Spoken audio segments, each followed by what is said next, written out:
తాకట్లో ఉన్న మీ బంగారాన్ని విడిపించి ఆ రోజు ఆన్లైన్ రేటుకి కొంటాం. Sharma gold company.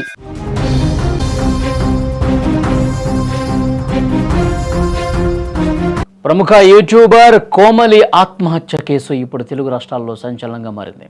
అసలు తను ఎందుకు బలవన్మరణానికి పాల్పడింది, ఆ నిండు ప్రాణం పోవడానికి గల కారణాలేంటి, ఈ ప్రశ్నలకు ఇప్పుడు సమాధానాలు దొరుకుతున్నాయి. తాజాగా ఈ కేసులో ప్రధాన ఆరోపణ ఎదుర్కొంటున్న ప్రియుడు అఖిల్ రెడ్డి పోలీసులకు చిక్కాడు. అఖిల్ చెప్పిన వివరాల ప్రకారం కోమలి, అఖిల్ గతంలో ప్రేమించుకున్నటువంటి మాట వాస్తవమే. వీళ్ళిద్దరి మధ్య మనస్పర్ధలు రావడంతో ఏడాది క్రితమే విడిపోయినట్లు పోలీసులకు వివరించారు. అయితే ప్రస్తుతం తాను వేరే యువతితో రిలేషన్షిప్లో ఉన్నానని, ఆ విషయాన్ని కోమలికి స్పష్టంగా చెప్పానని కూడా పేర్కొన్నాడు. నన్ను వదిలే, మన మధ్య ఇప్పుడేమీ లేదు అని కోమలికి పదే పదే చెప్పినా తను వినకుండా ఇబ్బంది పెట్టేదని పోలీసుల ముందు తెలిపాడు అఖిల్ రెడ్డి. అయితే ఈ వ్యవహారంలో మరొక ఆసక్తికరమైనటువంటి విషయం కూడా కనిపిస్తోంది. కోమలి తల్లికి ఈ విషయాలన్నీ ముందే తెలుసని అఖిల్ చెప్తా ఉన్నాడు. ఏడాది క్రితమే కోమలి తల్లి సమక్షంలోనే వీరిద్దరూ కూర్చుని మాట్లాడుకున్నారని, ఆ సమయంలోనే సంబంధాన్ని తెంచుకోవాలని నిర్ణయించుకున్నట్లు వెల్లడించాడు. తల్లికి తెలిసే విడిపోయిన కోమలి ఎందుకు ఈ అఘాయిత్యానికి పాల్పడిందనే కోణంలో పోలీసులు ఆరా తీస్తా ఉన్నారు. ప్రస్తుతం రాయదుర్గం పోలీసులు అఖిల్ స్టేట్మెంట్ రికార్డ్ చేసుకున్నారు. ఒకవైపు కుటుంబ సభ్యుల ఆరోపణ, మరోవైపు అఖిల్ ఇస్తున్నటువంటి ఈ వివరణ అన్నింటినీ కూడా బేరీజు వేస్తున్నారు. పోలీసులు లోతుగా విచారణ చేస్తున్నారు. ఈ కేసులో తదుపరి పరిణామాలు ఎలా ఉండబోతున్నాయన్నది కూడా ఉత్కంఠగా మారినటువంటి పరిస్థితి ఉంది. ఈరోజు ఉదయం నుంచి కూడా కోమలి బలవన్మరణం కేసు సంచలనంగా మారింది.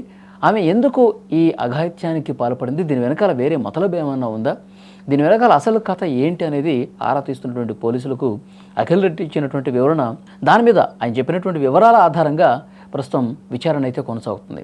ఎందుకనంటే సంవత్సరం క్రితమే వీళ్ళు గతంలో రిలేషన్షిప్లో ఉన్నారు. సంవత్సరం క్రితం తల్లి సమక్షంలోనే వద్దు అనుకున్నప్పుడు వీళ్ళిద్దరి మధ్య మనస్పర్ధలు వచ్చి అసలు కారణం ఏంటి, ఎందుకు విడిపోవాల్సి వచ్చింది, ఇవన్నీ ఇంకా లోతుగా విచారణ చేస్తే తెలుస్తుంది. ఆ టైంలో సంవత్సరం క్రితమే తల్లి సమక్షంలోనే ఇద్దరు కూడా బ్రేకప్ చెప్పుకున్నట్టుగా తెలుస్తోంది. అయితే కొన్ని రోజులకి కోమలి ఈ బ్రేకప్ నుంచి, ఆ మూడ్ నుంచి ఇంకా బయటికి రాలేదు. అఖిల్ రెడ్డి ఆలోచనలతోనే ఉంది. అఖిల్తో ఆమె చాటింగ్ చేయడం కావచ్చు, అఖిల్తో మాట్లాడాలని ప్రయత్నం చేయడం కావచ్చు, అఖిల్తో ఉండాలనుకోవటం కావచ్చు. సో ఇవన్నీ కూడా గత చాలా రోజులుగా జరుగుతుంది. అఖిల్ రెడ్డి, మనకి మీ తల్లి సమక్షంలోనే మనం పూర్తిగా దూరం అయిపోయాం, బ్రేకప్ చెప్పుకున్నాం కదా, ఇప్పుడు ఎందుకు ఈ విధంగా చేస్తున్నావు అని చెప్తే ఆ టైంలో ఒకసారి ఆత్మహత్యాయత్నానికి ప్రయత్నం చేసింది. సో ఆ టైంలో వెంటనే ఉటావుట్న అక్కడ ఉన్నటువంటి కుటుంబ సభ్యులు, ఇతరులు స్పందించి ఆసుపత్రికి తీసుకెళ్లారు, బతికింది. కానీ ఇప్పుడు మళ్ళీ ఆ ఆలోచన నుంచి ఇక బయటికి రాకపోవటమా, ఇక పూర్తిగా నన్ను దూరం పెట్టేశాడు, వేరే అమ్మాయితో అతను రిలేషన్లో ఉన్నాడు, సో ఇదంతా మనసు మీదకి తీసుకుని ఈ విధంగా చేసుకుందా అన్నది కూడా విచారణలో తెలిసే అవకాశం కనిపిస్తుంది.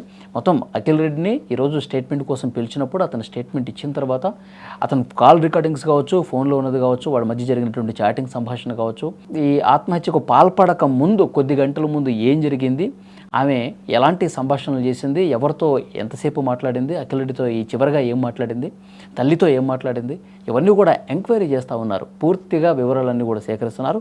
అఖిల్ రెడ్డి అయితే చాలా క్లియర్గా చెప్తా ఉన్నాడు, సంవత్సరం క్రితమే మొత్తం మ్యాటర్ క్లియర్ అయిపోయింది, కానీ ఆమె దీంట్లో నుంచి బయటికి రాలేదు, నన్ను ఇంకా నిజం చెప్పాలంటే నన్ను ఇంకా వేధింపులకు గురి చేస్తూ ఉంది, నేను నా లైఫ్ నేను చూసుకున్నాను, నా దారి నేను చూసుకున్నాను, నా బతుకు నేను బతుకుతుంటే మళ్ళీ నన్ను కావాలనే డిస్టర్బ్ చేసే పరిస్థితికి వచ్చారు అని ఇతను పోలీసులకు చెప్తున్నటువంటి పరిస్థితి ఉంది. సో ఏదేమైనప్పటికీ పోలీసులు మరింత లోతుగా విశ్లేషిస్తున్నారు.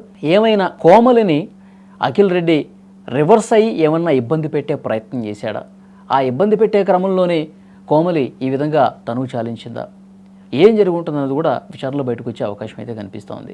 సో తల్లి నుంచి వివరాలు తీసుకుంటున్నారు, అఖిల్ రెడ్డి నుంచి వివరాలు తీసుకున్నారు.